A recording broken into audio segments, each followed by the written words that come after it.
Hello friends, welcome to my online YouTube channel Innovative Chemistry by Bhavesh Patel. મિત્રો standard 11થમાં સંતુલનના આજના lecture 3માં આપણે આગળ વધીએ તો પુરોગામી અને જે પ્રતિગામી પ્રક્રિયા એના સંતુલન અચળાંક વચ્ચે શું સંબંધ હોઈ શકે તે થિયરી આજે આપણે સમજવાની છે. લાસ્ટ લેક્ચરમાં મિત્રો આપણે રાસાયણિક સંતુલનનો નિયમ સમજ્યા હતા અને એનું ગાણિતિક સ્વરૂપ તારવ્યું હતું અને ઉદાહરણ જે સમજીને કે ભાઈ આ પ્રક્રિયા માટે આપણે સંતુલન અચળાંક કેસી અને કેપી કઈ રીતે લખી શકાય તેની પ્રેક્ટિસ કરી. તો આજે આપણે ક્વેશ્ચન ભણીએ મિત્રો. પુરોગામી પ્રક્રિયા અને પ્રતિગામી પ્રક્રિયાના સંતુલન અચળાંક વચ્ચેનો સંબંધ. પુરોગામી અને પ્રતિગામી પ્રક્રિયાના સંતુલન અચળાંક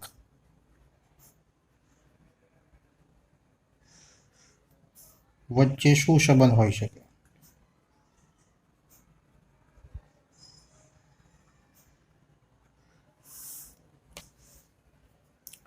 તો અહીંયા મિત્રો આપણે એક પ્રક્રિયાના ઉદાહરણ દ્વારા એ સમજીશું. ધારો કે અહીંયા આપણને એક પ્રક્રિયા આપેલી છે H2 gas plus I2 gas reversible એટલે કે પ્રતિવર્તી પ્રક્રિયા છે 2HI ગેસ. હવે આના માટે આપણે જો પુરોગામી પ્રક્રિયા એટલે પુરોગામી પ્રક્રિયા માટે તમે વિચારો તો H2 અને I2 માંથી 2HI બને છે એટલે કે આ પુરોગામી પ્રક્રિયા છે, બરાબર. તો એના માટે નિપજ શું થશે તો HI અને પ્રક્રિયક શું થશે તો H2 અને I2. તો પુરોગામી પ્રક્રિયા માટે આપણે કેસી લખીએ. પુરોગામી પ્રક્રિયા માટે કેસી લખીએ તો શું લખાશે તો HI નો સ્ક્વેર અપોન એટલે કે નિપજની સાંદ્રતા એનું તત્વયુગ્મિતીય ગુણાંક 2 છે એટલે આપણે એનું સ્ક્વેર કર્યો અને નીચે પ્રક્રિયક એટલે કે H2 ની સાંદ્રતા એનું એક જ મોલ છે એટલે એની એક જ ઘાત આવશે અને I2 ની સાંદ્રતા બરાબર એનું પણ એક જ મોલ છે એટલે એક જ ઘાત આવશે. તો પુરોગામી પ્રક્રિયા માટે આપણને કેસીનું ઇક્વેશન આ મળ્યું જેને આપણે સમીકરણ નંબર 1 કહી દઈએ. હવે પ્રતિગામી પ્રક્રિયા. તો પ્રતિગામી પ્રક્રિયા જેને આપણે આ રીતે દર્શાવીશું તો HI માંથી H2 પ્લસ I2 બનશે મીન્સ નિપજ H2 અને I2 થશે અને પ્રક્રિયક શું થશે HI. તો પ્રતિગામી પ્રક્રિયા માટે કેસી લખીએ આપણે.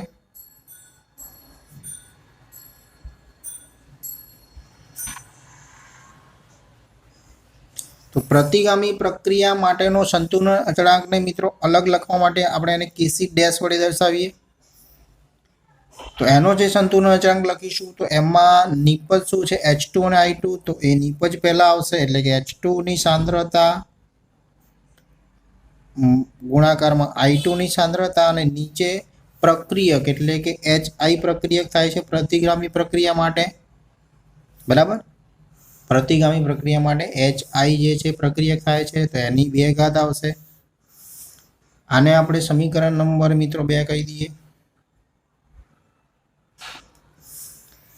તો હવે આપણે સમીકરણ 1 અને સમીકરણ 2 જે લખ્યા છે એ સમીકરણ 1 અને 2 નું અવલોકન કરીએ તો સમીકરણ 1 અને 2 એ એકબીજાના કેવા છે પ્રતીપ છે એટલે કે વ્યસ્ત છે. તમે જોઈ શકો છો કે આ કેસી બરાબર HI નો સ્ક્વેર છે ને H2 I2 નીચે છે.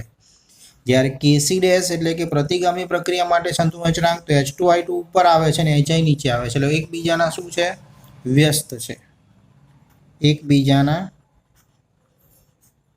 પ્રતીપ એટલે કે વ્યસ્ત છે. તો આની ઉપરથી આપણે વ્યસ્ત પ્રમાણ કેસી અને કે ડેશ સી માટે લખવું હોય तो આપણે આવી રીતે લખી શકીએ કે કેસી બરાબર 1 કેસી ડેશ, એટલે કે પૂર્વગામી પ્રક્રિયાનો સંતુલન અચળાંક એ પ્રતિગામી પ્રક્રિયાના સંતુલન અચળાંકના વ્યસ્ત પ્રમાણમાં હોય છે, બરાબર। પૂર્વગામી પ્રક્રિયાનો સંતુલન અચળાંક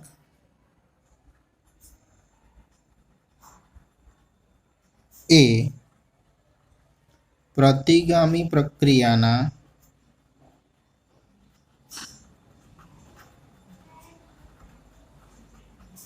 સંતુલન અચળાંકના વ્યસ્ત પ્રમાણમાં હોય છે, એવું કહી શકીએ આપણે।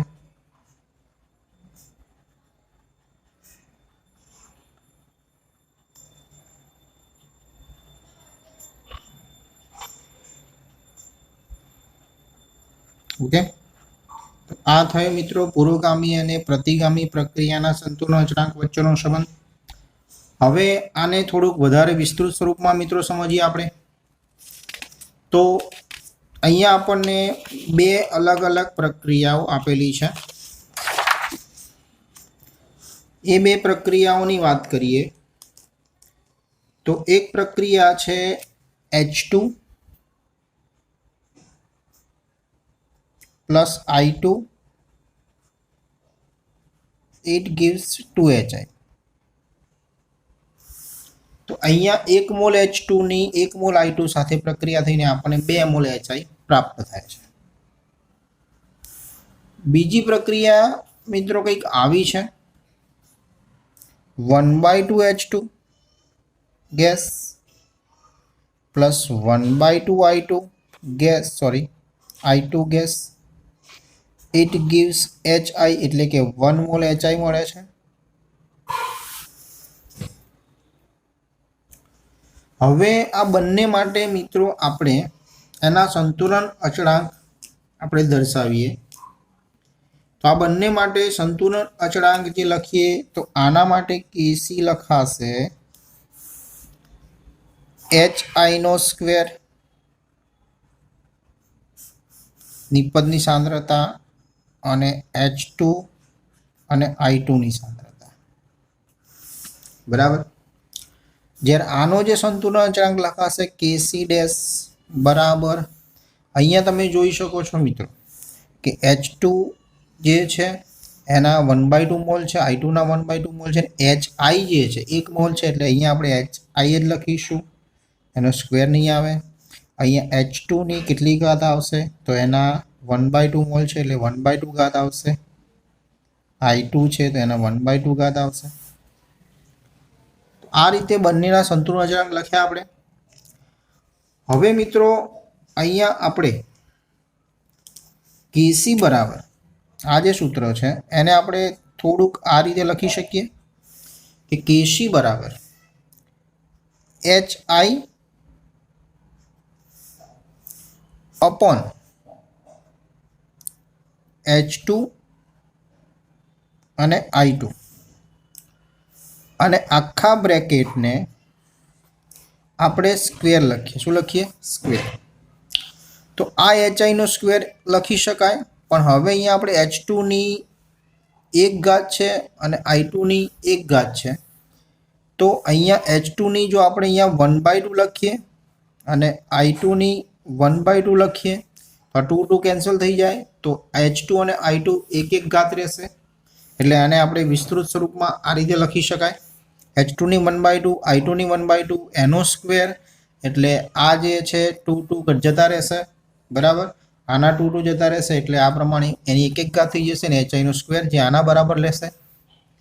તો આની ઉપરથી મિત્રો આપણે કેસી બરાબર, ચલો આ જે HI H2 ની 1/2 અને I2 ની 1/2 કોના બરાબર છે તમે જોઈ શકો છો, બરાબર। કેસી ડેશ બરાબર છે જે બ્રેકેટમાં આપણે જે લખ્યું છે એ આના બરાબર છે, તો ટૂંકમાં આ જે છે બ્રેકેટ એના બરાબર આપણે કેસી ડેશ લખી શકીએ।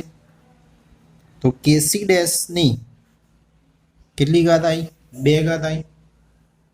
ઓકે, તો આ બંને પ્રક્રિયાઓમાં મિત્રો તમે જુઓ કે મોલ પ્રમાણ બદલાય છે તો એ બંનેના સંતુલન અચળાંક વચ્ચેનો સંબંધ પણ આપણે જે મોલ પ્રમાણ બદલાય છે એ પ્રમાણે હોઈ શકે. ઓકે, તો આ જે પ્રક્રિયા છે અને સામે બીજી પ્રક્રિયા છે એનો 1/2 મોલ છે. તો કેસી ડેશ અને કેસી વચ્ચેનો સંબંધ આ રીતે લખી શકાય. કેસી ડેશ બરાબર કેસી ની કઈ ઘાત આવશે 1/2 બરાબર. કેસી ડેશ અને કેસી વચ્ચેનો જે સંબંધ, જો આને સ્ક્વેર દૂર કરીએ તો સામેવાળાનો શું થઈ જશે? વર્ગમૂળ. એટલે આને આ રીતે પણ લખી શકાય મિત્રો. કેસી ડેશ બરાબર રૂટ કેસી પણ લખી શકાય બરાબર, અથવા તો આવી રીતે પણ આપણે લખી શકીએ. એટલે કે અહીંયા વર્ગ છે, જો અહીંયા આપણે કેસી ડેશનો વર્ગ દૂર કરીએ તો સામેવાળાનું શું થઈ જશે? વર્ગમૂળ. અને વર્ગમૂળને આપણે 1/2 ઘાત તરીકે લખી શકીએ. તો મિત્રો વિચારો કે સમજી લો કે આવી જ પ્રક્રિયા H2 છે પ્લસ I2 છે અને 2H HI છે, એના n અણુઓ એટલે કે n મોલ પ્રક્રિયા કરે. કેટલા? n mall. તો n મોલ પ્રક્રિયા કરે તો કેસી ડેશ અને કેસી વચ્ચેનો સંબંધ શું હોઈ શકે? તો જો મિત્રો અહીંયા 1/2 ઘાત હતી બરાબર, તો એનો જે સંબંધ આવ્યો તો અહીંયા કેસી ડેશ બરાબર કેસીની 1/2 ઘાત. તો અહીંયા કેટલા મોલ છે? n મોલ છે. તો કેસી ડેશ બરાબર કેસીની કેટલી ઘાત આવશે? n ઘાત.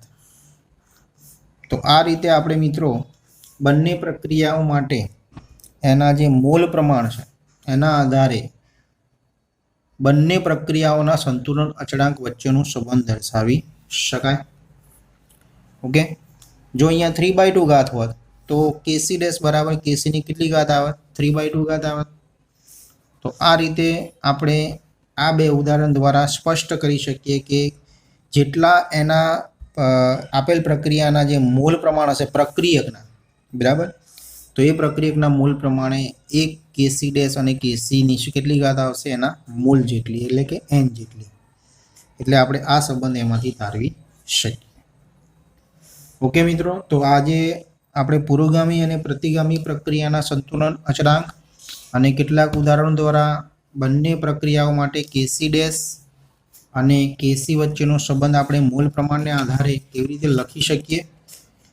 હવે મિત્રો નેક્સ્ટ જે થિયરી આપણે સમજવા જઈ રહ્યા છીએ એ પણ આ ચેપ્ટરની બહુ જ મોસ્ટ આઈએમપી થિયરી છે બરાબર, જે પરીક્ષામાં પૂછાવાની શક્યતા બહુ જ વધારે હોય છે. ઓકે, તો એને આગળ આપણે સમજીએ. તો આ જે થિયરી છે મિત્રો એનું નામ છે કેપી અને કેસી વચ્ચેનો સંબંધ. હવે મિત્રો પ્રશ્ન થાય કે આપેલ પ્રક્રિયા માટે આપણે જો પ્રક્રિયા દ્રાવણની સાંદ્રતામાં દર્શાવવાની હોય તો એને આપણે કેસી સંતુલન અચળાંક વડે દર્શાવીએ છીએ.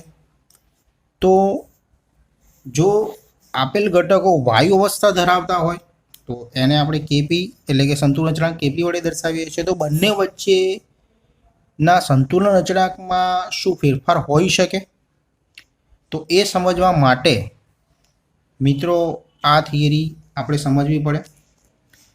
પણ આ થિયરી સમજતા પહેલાં મિત્રો ખાસ આપણે એક પદ સમજવું જરૂરી છે જેનો ઉપયોગ આપણે ઉષ્માગતિશાસ્ત્રમાં પણ કર્યો હતો.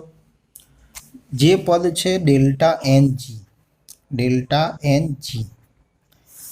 એન જી આ સમીકરણ મિત્રો ખાસ આપણને ઉષ્માગતિશાસ્ત્રમાં જે એન્થાલ્પી આંતરિક ઉર્જા વચ્ચેનો સંબંધ ડેલ્ટા એચ બરાબર delta U plus delta n g RT, જે સૂત્રમાં આપણે ડેલ્ટા એનજીનો ઉપયોગ કર્યો હતો કે વાયુરૂપ નિપજના મૂલ અને વાયુરૂપ પ્રક્રિયકના મૂલના તફાવતને આપણે શું કહીએ છીએ? Delta n g. તો આનો ઉપયોગ પણ આપણે અહીંયા કરવાનો છે. તો સ્ટાર્ટ કરીએ. ધારો કે કોઈ એક વાયુરૂપ ઘટકો ધરાવતી પ્રતિવર્તી રાસાયણિક પ્રક્રિયા છે. વાયુરૂપ ઘટકો ધરાવતી પ્રતિવર્તી રાસાયણિક પ્રક્રિયા છે.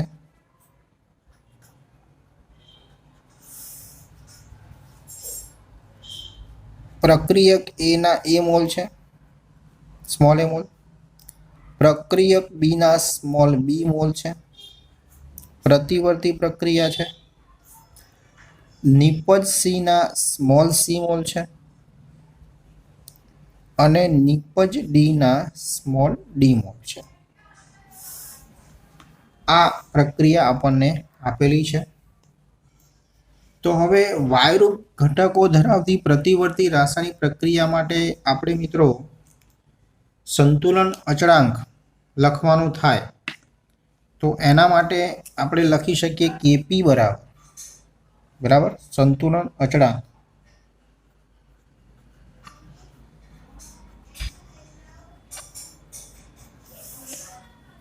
કેપી બરાબર શું લખી શકાય? તો અહીંયા નિપજની સાંદ્રતા એટલે કે એનું સાંદ્રતા દબાણમાં પીસીની સી ઘાત, ચલો ડી માટે પીડીની સ્મોલ ડી ઘાત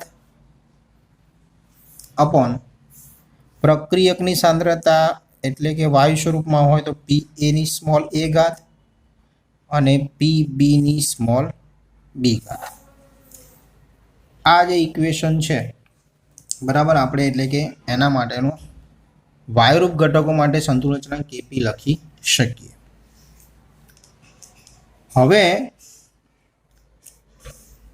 અહીંયા મિત્રો તમને ખ્યાલ છે આપણે ચેપ્ટર 2માં આદર્શ વાયુ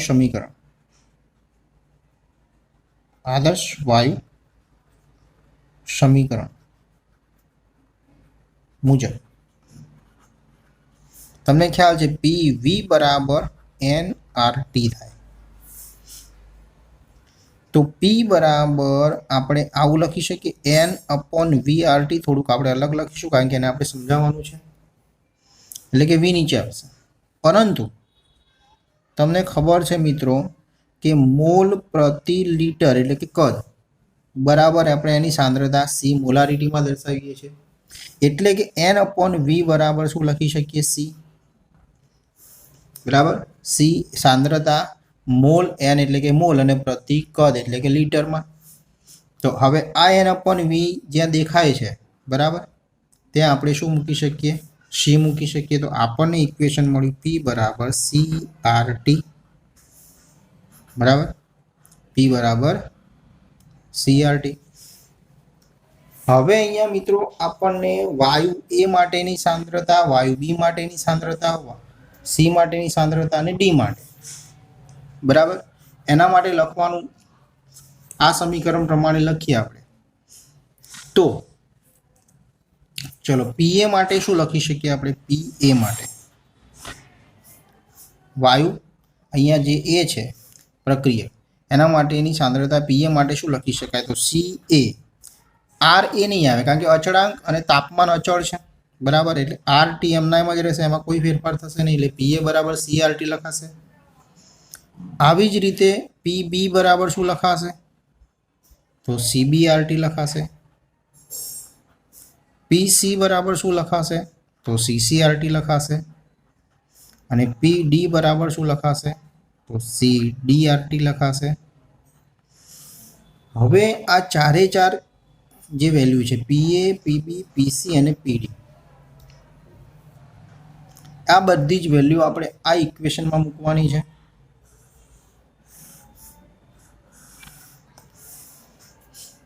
તો હવે એ ઇક્વેશનમાં આપણે આ કિંમતો મૂકીએ. તો કેપી બરાબર શું લખાશે મિત્રો? ખાસ સમજો.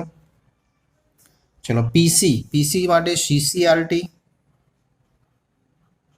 એની કેટલી ઘાત? તો સી ઘાત.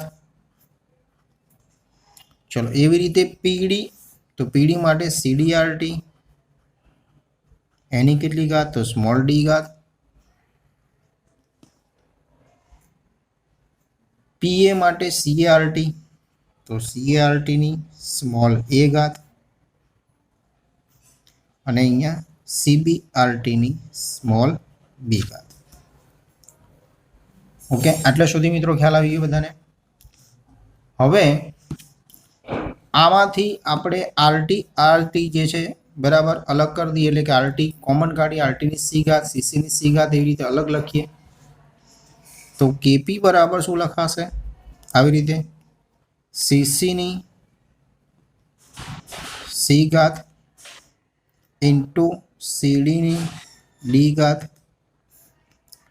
સીએની એ ઘાત અને સીબીની બી ઘાત ઇન્ટુ અહીંયા આરટી જે છે એની સી પ્લસ ડી ઘાત લખી શકીએ આપણે, નીચે આરટી જે છે એની એ પ્લસ બી ઘાત અલગથી લખી શકીએ.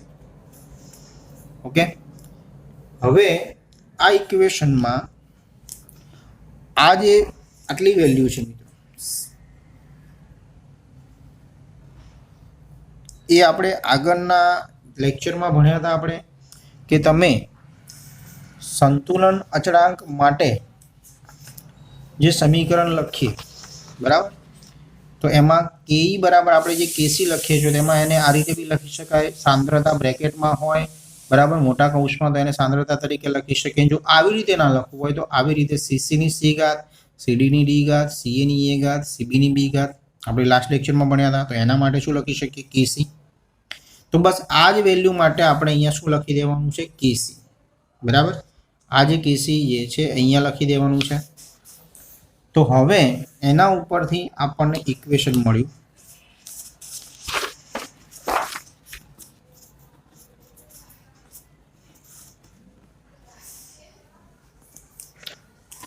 કેપી બરાબર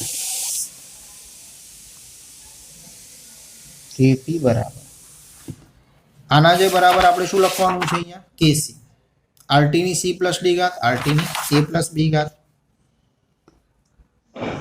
તો અહીંયા કેસી લખીશું ઇન્ટુ આરટીની સી પ્લસ ડી ઘાત અપોન આરટીની એ પ્લસ બી ઘાત. હવે મિત્રો તમને ખબર છે કે સ્મોલ સી અને ડી અને એ પ્લસ બી એ શું છે, તો વાયુ જે ઘટકો છે એ બી એના મોલ છે અને સી અને ડી નિપજના મોલ છે. અને આપણે વાત કરી કે ડેલ્ટા જી એનજીને શું લખાય નિપજના મોલ માઇનસ પ્રક્રિયકના મોલ, તો નિપજના મોલ સી પ્લસ ડી બરાબર અને પ્રક્રિયકના મોલ એ પ્લસ બી. તો અહીંયા આપણે કેપી બરાબર કેસી ઇન્ટુ આરટી આવું લખી શકીએ, સી પ્લસ ડી અને ઉપર લઈ જઈએ તો માઇનસ એ પ્લસ બી. પરંતુ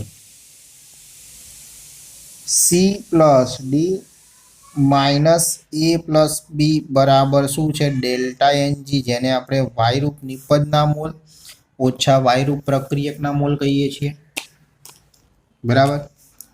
આગળ ભણ્યા એ પ્રમાણે સી પ્લસ ડી અને એ પ્લસ બી એટલે વાયરૂપ નિપજના મોલ અને વાયરૂપ પ્રક્રિયકના મોલનો તફાવત આપણે ડેલ્ટા એનજી કહીએ. તો આ વેલ્યુ અહીંયા મૂકી દઈએ તો આપણને ઇક્વેશન મળશે કેપી બરાબર કેસી ઇન્ટુ આરટી ડેલ્ટા એનજી. આ જે ઇક્વેશન મિત્રો મળ્યું આપણને એ કેપી અને કેસી વચ્ચેનો શું બતાવે છે સંબંધ. આના આધારિત મિત્રો આપણે દાખલા પણ ગણવાના આવશે. તો ફરીથી મિત્રો સમજી લઈએ એક વખત. અહીંયા આપણે વાયરૂપ ઘટક ધરાવતી પ્રતિવર્તી રાસાયણિક પ્રક્રિયા હતી, એમાં સ્મોલ એ ના મોલ જે છે એ પ્રક્રિયક એ માટે છે, પ્રક્રિયક બી માટે સ્મોલ બી મોલ છે, પ્રક્રિયક નિપજ સી માટે સ્મોલ સી, નિપજ ડી માટે સ્મોલ. આના માટે સંતુલનજનક કેપી ધાર્યું. આદર્શ વાયુ સમીકરણ ઉપરથી આપણે પીએ, પીબી, પીસી અને પીડીની વેલ્યુ આમાં રાખી. એમાંથી સીસીની સી ઘાત, સીડીની ડી ઘાત અલગ કરી બરાબર. તો આ ઇક્વેશન માટે આપણે એને શું લખ્યું કેસી લખ્યું બરાબર. હવે આરટી જે છે સી પ્લસ ડી માઇનસ એ પ્લસ બી, તો વાયરૂપ નિપજના મોલ ઓછા વાયરૂપ પ્રક્રિયકના મોલ માટે ડેલ્ટા એનજી. અને આવી રીતે આપણે કેપી બરાબર કેસી આરટી ડેલ્ટા એનજી સૂત્ર તાર્યું. હવે મિત્રો મેં તમને વાત કરી હતી કે દરેક પ્રક્રિયા માટે શું કેપી અને કેસી સરખું હોય? ના, કારણ કે દરેક પ્રક્રિયામાં મિત્રો જે ડેલ્ટા એનજી જે છે એ મૂલ્ય બદલાતું રહેતું હોય છે. એટલે દરેક પ્રક્રિયા માટે કેપી અને કેસીના મૂલ્યો પણ કેવા રહે છે અલગ રહે છે. એટલા માટે આ સંબંધ આપણે તારવેલો છે. હવે આ વસ્તુ ધ્યાન રાખજો મિત્રો, બહુ જ જરૂરી છે કે જો ડેલ્ટા એનજીનું મૂલ્ય 0 હોય, અહીંયા 0 મૂકી દો તો આરટીની 0 ઘાત થઈ ગઈ એટલે 1 ઘાત થઈ ગયો. આરટીની ડેલ્ટા એનજી 0 મૂકી દો એટલે આરટીનું મૂલ્ય 1 થઈ ગયું. તો કેપી અને કેસી વચ્ચેનો સંબંધ કેવો આવે? ઇક્વલ આવે. જો ડેલ્ટા એનજીનું મૂલ્ય ગ્રેટર ધેન 0 છે એટલે કે ધન છે, તો કેપીનું મૂલ્ય કેસી કરતાં કેવું હોય? ગ્રેટર. અને જો ડેલ્ટા એનજીનું મૂલ્ય ઋણ હોય, લેસ ધેન 0 હોય, તો કેપીનું મૂલ્ય કેસી કરતાં કેવું હશે? ઓછું હશે. તો આ ત્રણ વસ્તુ મિત્રો ખાસ એમસીક્યુમાં પૂછાય છે. ઓકે, ચલો એના માટેનું પણ એક ઉદાહરણ આપણે જોઈ લઈએ. તમને એમસીક્યુમાં પૂછાય કે એમસીક્યુ કે N2 ગેસ છે પ્લસ 3H2 ગેસ છે 2NH3. આના માટે આ સમીકરણ માટે કેપી અને કેસી વચ્ચેનો સંબંધ શું હોઈ શકે? બરાબર.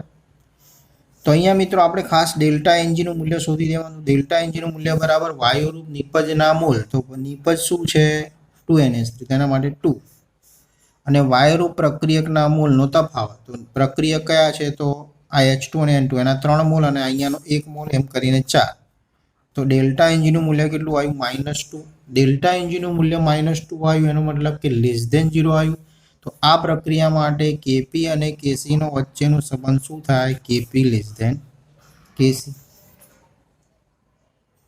બરાબર. દાખલા તરીકે બીજું એક ઉદાહરણ સમજી લઈએ. CaCO3 સોલિડ છે, CaO પ્લસ CO2 ગેસ, આ સોલિડ છે. તો આ માટે આપણે કેપી અને કેસીનો સંબંધ તારવવો છે. તો ડેલ્ટા એનજી બરાબર શું આવે? ચલો નિપજ, તો આ તો સોલિડ છે, વાયુરૂપ જ જોવાનું. તો CO2 ગેસ છે, વાયુ સ્વરૂપમાં છે, તો એના મોલ છે 1. તો આ નિપજનું પતી ગયું. માઇનસ, ચલો પ્રક્રિયકમાં તો કોઈ વાયુ છે જ નહીં એટલે 0. તો એનો મતલબ એવું થયો કે ડેલ્ટા એનજીનું મૂલ્ય કેવું આવ્યું? 1. તો ડેલ્ટા એનજીનું મૂલ્ય 1 એટલે કે ગ્રેટર ધેન 0. તો આ પ્રક્રિયા માટે કેપી અને કેસી વચ્ચેનો સંબંધ કેવો આવે? કેપી ગ્રેટર ધેન કેસી. તો આવી રીતે મિત્રો આપણે એમસીક્યુમાં પૂછી શકાય કેપી અને કેસી વચ્ચેનો સંબંધ. આ ઉપરાંત મિત્રો આપણને જો મોલ અંશના સંદર્ભમાં કે બરાબર, તો અહીંયા જે આપણે સમીકરણમાં જે પી લખીએ છીએ, પી એ દબાણના સંદર્ભમાં છે, પણ ઘણી વખત મોલ અંશના સંદર્ભમાં કે તો એના માટેનો સંતુલન અચળાંક KX લખી શકીએ. તો અહીંયા XCની C ઘાત, XDની D ઘાત, XAની A ઘાત, XBની B ઘાત, એવી રીતે આપણે દર્શાવી શકાય. પરંતુ મિત્રો અહીંયા KX અને KP અથવા તો KC અને KX વચ્ચેનો સંબંધ માત્ર ને માત્ર આપણે જાણકારી પૂરતો આપણે યાદ રાખીશું. બરાબર, એને તારવવાનો હોતો નથી. જેમ આપણે કેપી અને કેસી વચ્ચેનો સંબંધ જે તારવ્યો છે, બરાબર, એમ આપણે કેસી અને કેએક્સ અથવા તો કેપી અને કેએક્સ વચ્ચેનો સંબંધ તારવવાનો પૂછાતો નથી અને દાખલામાં પણ પૂછાતો નથી. ખાલી આપણે એને એમસીક્યુ માટે ખાલી એક જસ્ટ યાદ રાખીશું. તો અહીંયા આપણે ખાલી એ બંને માટે એક સંબંધ લખી શકીએ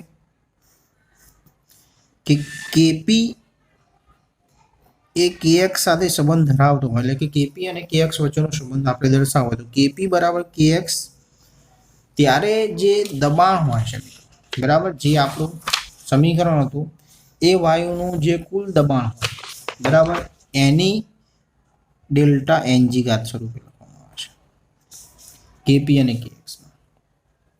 અને જો કેસી અને કેએક્સ વચ્ચેનો સંબંધ દર્શાવતા હોય તો એમાં જે સાંદ્રતા તરીકે દર્શાવતા હોય છો તમે એનું આ જે એનું કુલ કદ, બરાબર, એટલે કે વી ની માઇનસ ડેલ્ટા એનજી, ઉપર જે ઘાત છે માઇનસ ડેલ્ટા એનજી તરીકે દર્શાવવામાં આવે છે. પણ મિત્રો ખાલી જસ્ટ આને આપણે યાદ જ રાખવાનું છે એમસીક્યુ માટે જ, એ તારવવાનું પૂછાતું નથી કે ભાઈ કેપી અને કેએક્સ વચ્ચેનો સંબંધ તારવો એવું પૂછાતું નથી, એના દાખલા પણ આવતા નથી. ઓકે, એટલે આપણે જસ્ટ એની ઇન્ફોર્મેશન માટે યાદ રાખીશું. કદાચ એમસીક્યુમાં આપણને ખબર હોય કાં તો JEE નીટ લેવલે કંઈક પૂછી શકે. તો કેપી બરાબર કેએક્સ, પીની ડેલ્ટા એનજી એ કેપી અને કેએક્સ વચ્ચેનો સંબંધ છે. કેસી અને કેએક્સ એની વીની માઇનસ ડેલ્ટા એનજી, તો એ કેસી અને કેએક્સ વચ્ચેનો સંબંધ દર્શાવે છે. બરાબર, તો આજે આપણે મિત્રો ખૂબ જ મોસ્ટ આઈએમપી થિયરી ભણ્યા છીએ અને બહુ જ જરૂરી છે કેપી અને કેએક્સ વચ્ચેનો સંબંધ. એના આધારિત આપણે દાખલા પણ ગણીશું. ઓકે, તો આજનો વિડીયો લેક્ચર મિત્રો ગમ્યો હોય તો લાઈક કરજો, શેર કરજો, સબસ્ક્રાઈબ કરજો, જરૂરી કોમેન્ટ કરજો. Thank you.